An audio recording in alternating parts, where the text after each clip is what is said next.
નમસ્કાર મિત્રો, હું છું દિલીપ પટેલ.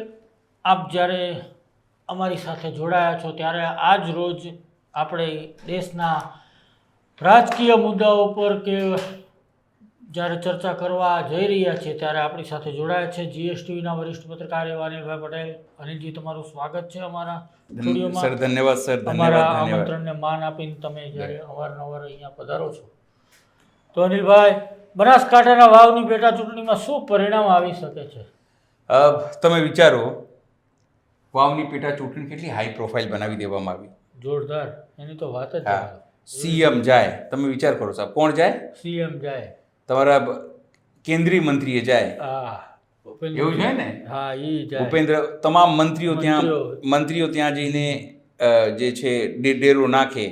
બીજેપીના કોઈ નેતા એવા બાકી નહીં રહ્યા સાહેબ જ્યાં ન ગયા હોય. બરાબર છે? 100% વાત સાચી.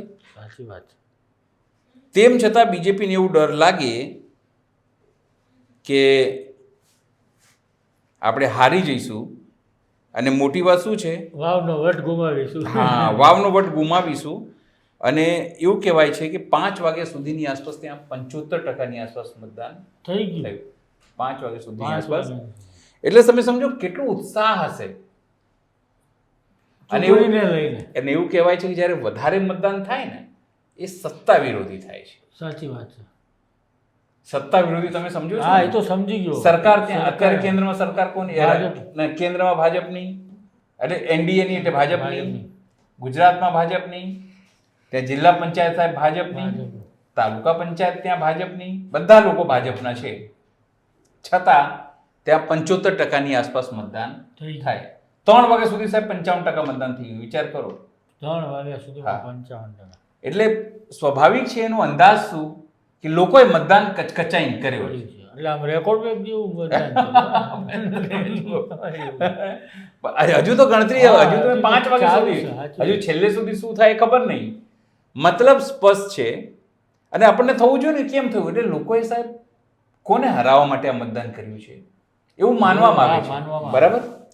તો આપણે એવું માનીને ચાલવાનું કે એ બીજેપીને હરાવવાનું હોઈ શકે, એ કોંગ્રેસને પણ હરાવવાનું હોઈ શકે, અને મહત્વની વાત એ કદાચ ગેનીબેનને પણ હરાવવાનું હોઈ શકે, અને કદાચ સ્વરૂપજીને પણ હરાવવા માટે હોઈ શકે છે. અલગ અલગ પત્રકારો અલગ વાત કરે કે આ વખતે જે છે એ માવજીભાઈ પટેલ જે ચૌધરી પણ છે, એ ચૌધરી સમાજે પણ ખૂબ મતદાન કર્યું છે માવજીભાઈ પટેલ જીતી શકે એના માટે. મુસ્લિમોએ પણ ખૂબ મતદાન કર્યું છે, દલિતોએ પણ સાહેબ ખૂબ મતદાન કર્યું છે, રબારીઓએ પણ ખૂબ મતદાન કર્યું છે, અને ઠાકોરોએ પણ ખૂબ મતદાન કર્યું છે, અને મુસ્લિમોએ પણ ખૂબ મતદાન કર્યું છે. મુસ્લિમ કોની તરફી જાય તમને ખબર જ છે, બીજેપીને આપે નહીં. દલિતો કોની તરફી જાય? આપે નહીં. હવે તમારી પાસે રહ્યા કોણ? ઠાકોરો, રબારીઓ અને ચૌધરીઓ. બરાબર છે? બ્રાહ્મણો છે પણ એટલા બધા નથી. તો એ ત્રણેય જ્ઞાતિમાં જો માની ચાલો કે કોણ કોને વોટ આપશે, તો જે અમારા ત્યાં લોકો છે એમની જોડે જે વાત થઈ, એમનું કહેવું એવું હતું કે ગેનીબેન ઠાકોર જે છે તે 5 વર્ષ સુધી રહેવાના છે. સ્વરૂપજી જે આવશે એ 2027 બીજા ચહેરો જોઈએ. સમાજના લોકો, અન્ય સમાજના લોકો એવું માને છે કે જો ગેનીબેન સાથે આપણે શું કરવા બગાડીએ, અડધી રાત્રે ગેનીબેન સરકારની સામે એને પણ ઉભા રહે છે, અને શું કરવા એની જોડે. અને ગેનીબેન મહિલા છે, અડધી રાત્રે આવે છે, એસપી ની સામે થઈ જાય છે, કામ કરાવવા માટે થઈ જાય છે, પણ બીજેપીનો કોઈ માણસ આવતો નથી. 100% વાત સાચી છે. નાની મોટી એમને યોજનાઓની જરૂર હોય, એક સામાન્ય ખેડૂતોની આવકના દાખલાની જરૂર હોય, ઈબીસીની, કારણ કે ત્યાં કે રોજગારીની બી બહુ મોટી સમસ્યા.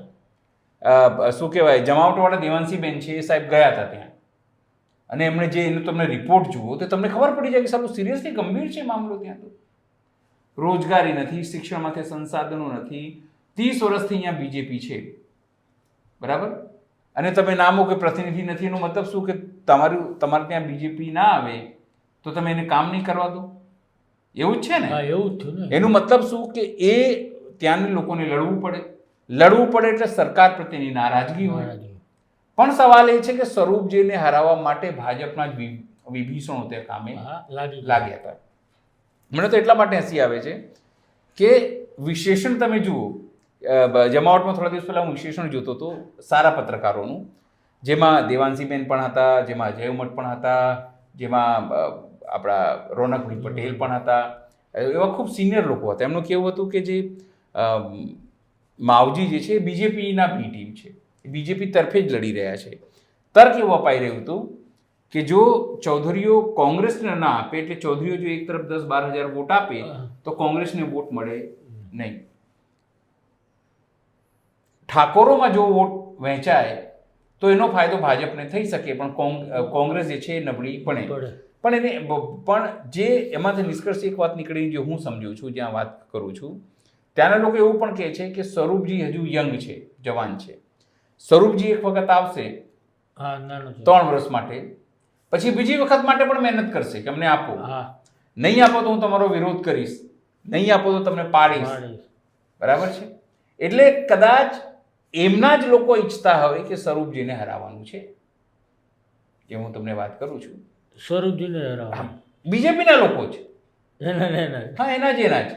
એટલા માટે મને એવું લાગે છે કે જો સ્વરૂપજી હારશે તો 2027માં બીજેપીનો કોઈ બીજી સિનિયર નેતા આવી શકે, અને આ શંકર ચૌધરીની પણ ચાલ હોઈ શકે, ત્યાં કોઈ બીજેપીના બીજા નેતા છે એમની પણ ચાલ હોઈ શકે, અને ગાંધીનગરના કોઈ મોટા નેતાની પણ ચાલ હોઈ શકે કે ભાઈ મારા માણસને સેટ નથી થતું, ચલો હવે આને કરો.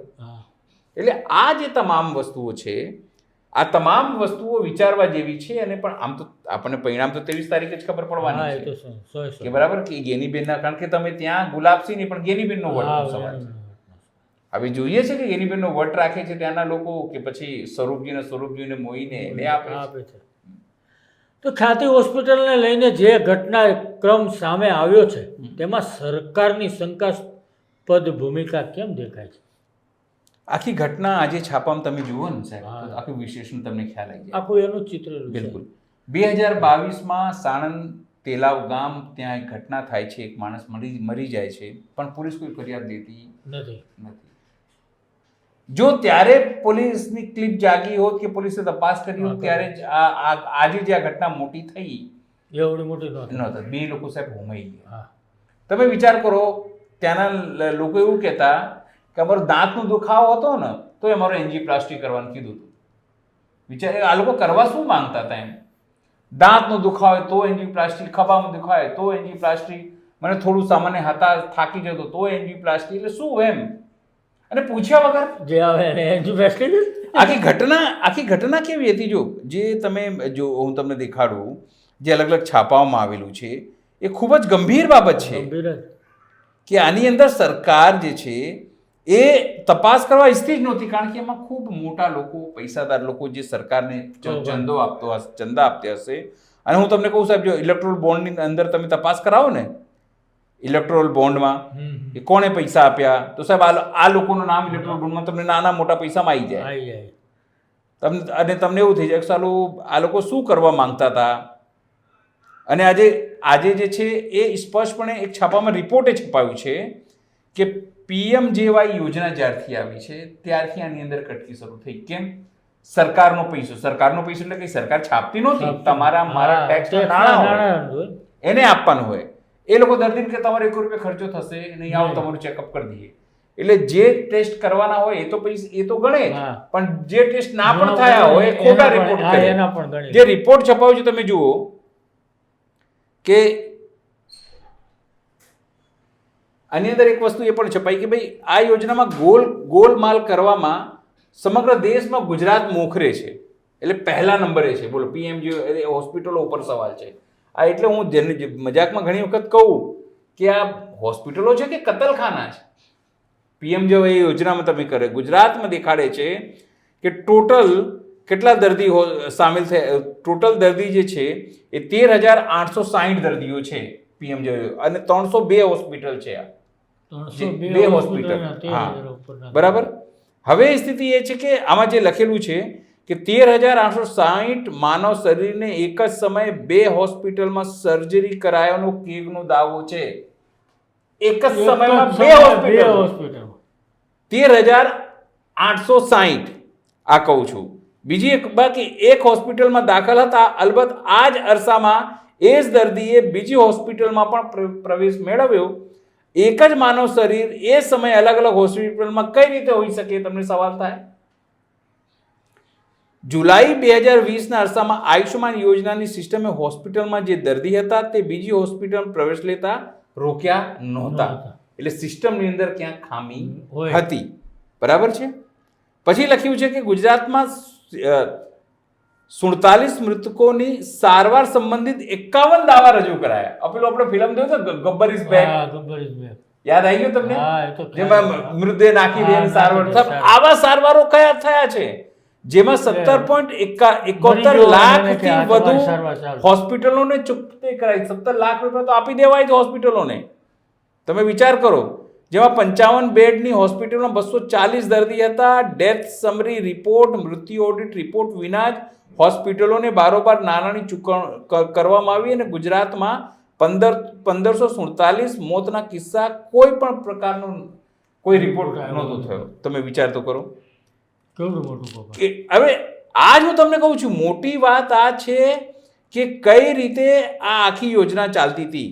શું કોઈના મંજૂરીથી ચાલતી હતી? સવાલ થાય ને તમને કે પછી શું તમને. અને મોટી વાત તો શું હતી તમને કહું, હાસ્યાસ્પદ, મોટી કરતા હાસ્યાસ્પદ વાત કે કાલે આ ઘટના થઈ. બરાબર? શું કીધું? કાલે આ ઘટના થઈ. ડીએસપી ત્યાં આવ્યા. ત્યાં જ મહિલા નિકિતાબેન ડીએસપી છે ત્યાં પહોંચ્યા. મહિલાબેન એ નિકિતાબેને શું કર્યું, હું તમને જઈને ન્યાય અપાવીશ ને ફરિયાદ નોંધીશ ને આ કરીશ. અને અંદર જઈને એમના ચેરમેન, મંત્રી, ડોક્ટરો સાથે ચા પીચુસકી મારી. તમને શું લાગે? એટલે થઈ ગઈ ફરિયાદ. એવું થયું ને એમ. ચામાં ફરિયાદ થઈ ગઈ. ચામાં ફરિયાદ થઈ ગઈ.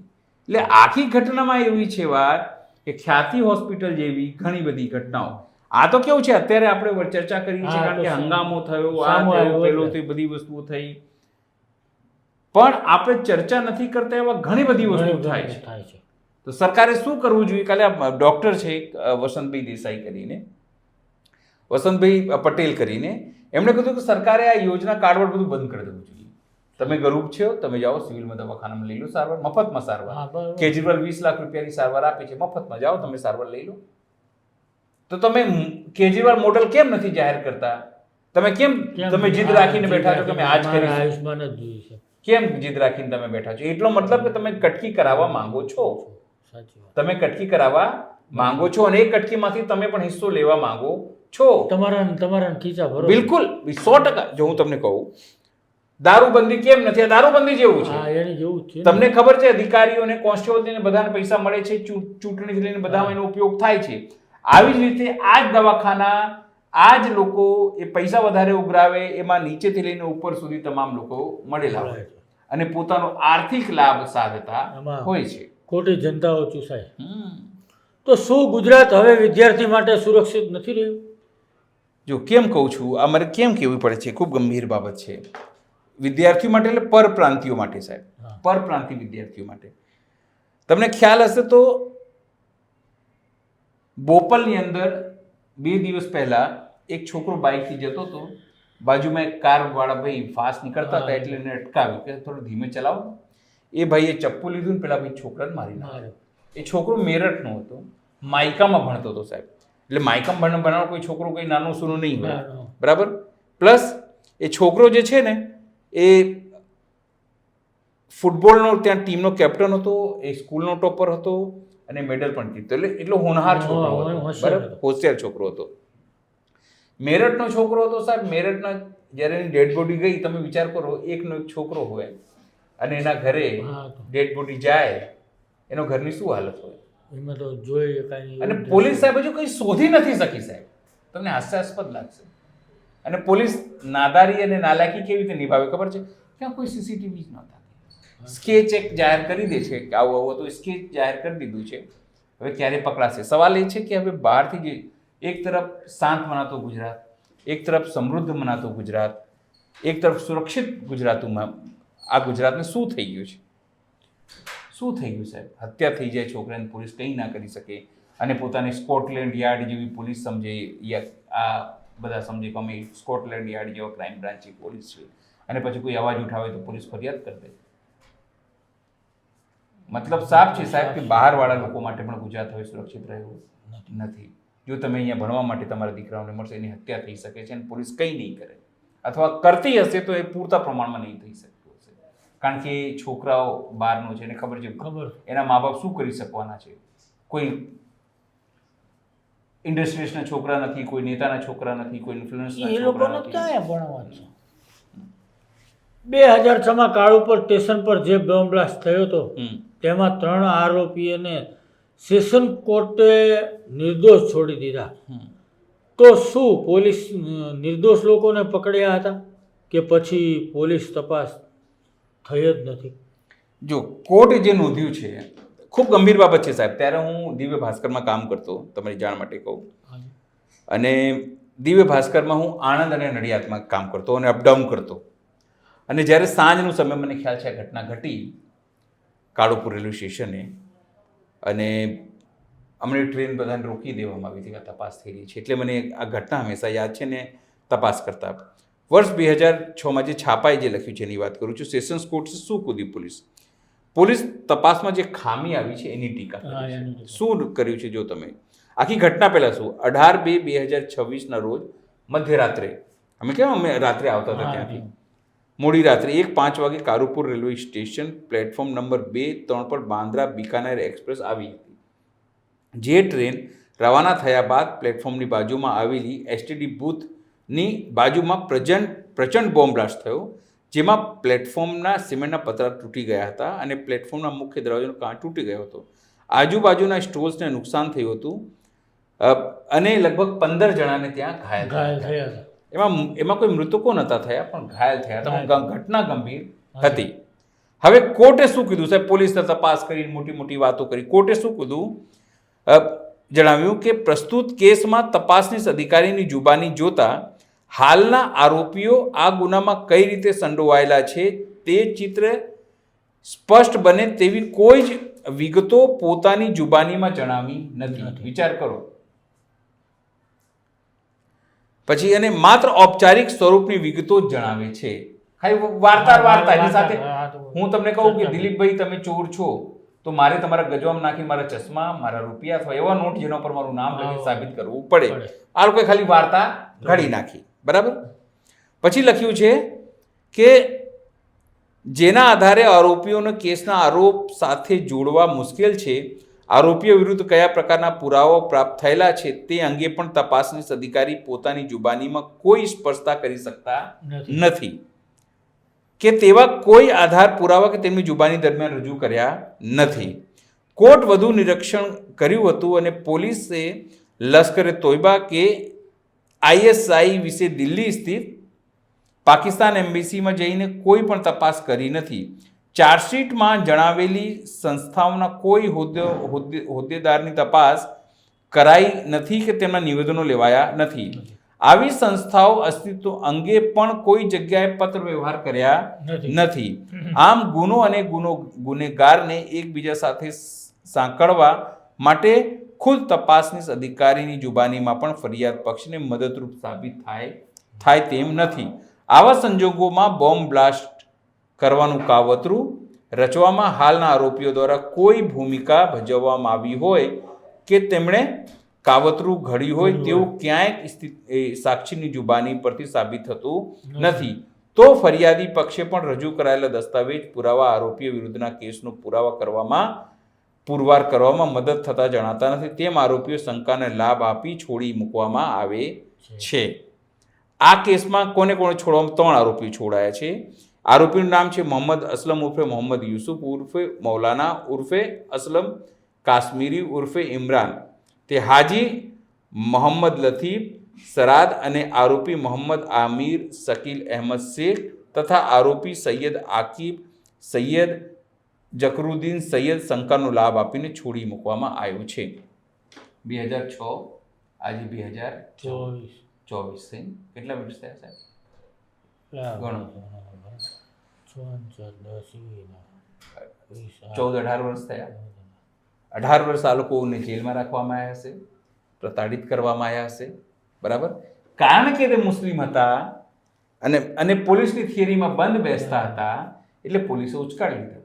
હવે સવાલ એ છે કે જો હવે તપાસ થાય ફરીથી આ જ પોલીસવાળાઓનું કે કઈ રીતે તમે પકડ્યા ભાઈ, અને આના ઉપર 5-5 કરોડ રૂપિયાનો સાહેબ દંડ લગાવો તમે કે તમારું ઘર વેચીને આ લોકોને આપો, તો જો આ પોલીસવાળા સીધા ના થઈ જાય સાહેબ, હું કહી દઉં આવા અનેકો કેસ હોય સાહેબ જેમાં પોલીસ બોગસ લોકોને પકડે, બોગસ થિયરી બનાવે અને પછી તમને મને મારા જેવા લોકોને સેટ કરી દે કોઈ પણ કાવતરું. કોઈ પણ હિરણ પંડ્યામાં જેવું સાહેબ સુપ્રીમ કોર્ટમાં બધા છૂટી ગયા સાહેબ. જે બોગસ પોલીસે કેસ બનાવ્યા સાહેબ, હું તો માનું છું જો આવા કેસમાં કોઈ છૂટી જાય તો એ અધિકારીને પહેલા તો સસ્પેન્ડ કરવા જોઈએ, એ અધિકારીને જો કોઈ એવોર્ડ આપ્યો હોય તો એ પાછું લઈ લેવું જોઈએ અને એને કહી દેવું ભાઈ તમે સાબિત કરો તમે કેમ આ કચાશ રાખી, કે સરકારની ઈચ્છા નથી કે ખાલી તમે માત્ર લોકોને ખુશ કરવા માટે આટલા લોકોને જીવનની પથ્થર પાડી નાખી. જે લોકો જેલમાં હશે અથવા છૂટ્યા હશે અત્યારે અથવા તો જામીન ઉપર હશે એના ઉપર આરોપ તમે મૂકીને માનસિક ટોર્ચર કર્યું, એનો બાળકોનું શું વિચાર કરો. જ્યારે ખબર પડી હશે તમે લગાવ્યું દેશ, કાલ ઉઠીને મારા ઘરમાં કે ભાઈ દેશદ્રોહી છે, સાચી વાત, હુમલો કર્યો છે, એ પરિવાર આખા સમાજમાં કેવી રીતે એની જોવે લોકો નજરથી, ઓકે અરે એનો બાપુ દેશદ્રોહી છોકરો, પેલા નહીં જાઓ પહેલે लिख के लाओ मेरा बाप चोर है, उससे लिख के लाओ जिसने पहली बार लिखा था उसने लिख के लाओ. એવી વાત છે. મૂર્ખ બનાવવાનો ધંધો છે સાહેબ. આમાં અનેક છોકરાઓ ફસાયેલા છે. કોર્ટો એને જામીન નથી આપતી, કોર્ટો પણ કદાચ ડરાયેલી હશે ક્યાંક ને ક્યાંક તો જ ના આપતું હોય અથવા તો કોઈ એમનો નિયમ હશે. પણ સવાલ એટલું જ છે કે હવે ગુજરાતમાં આવા અનેક લોકો છૂટી જશે કારણ કે સરકારે પોતાની રીતે જે કર્યું બિલકુલ. અને હું તમને કહું આ જવાબ આપવો જોઈએ સરકારે, સરકારી વકીલે આટલા સુધી તમે ખર્ચો કર્યો, કારણ કે પોલીસવાળાને કંઈ ઘરે છાપીને રૂપિયા નથી મળતા એમને, તમારા મારા ટેક્સના નાણાં મળે અને તમે 18 વર્ષ કોઈને નાખો જેલમાં અને તમે ટેક્સનો પૈસાથી પગાર તમારું ઘર ચલાવ્યું છે સાહેબ. તમે રિશ્વત લો, લાંચ લો, એ બે વાત છે, પણ તમે આ પ્રકારનું સ્કેમ કરો છો ને ખોટા લોકોને પકડો છો, આ એની મોટી સાબિતી છે સાહેબ. તો આ હતા અનિલભાઈ. અમારી ચેનલ જોતા રહો, સબસ્ક્રાઇબ કરો અને નીચે બેલ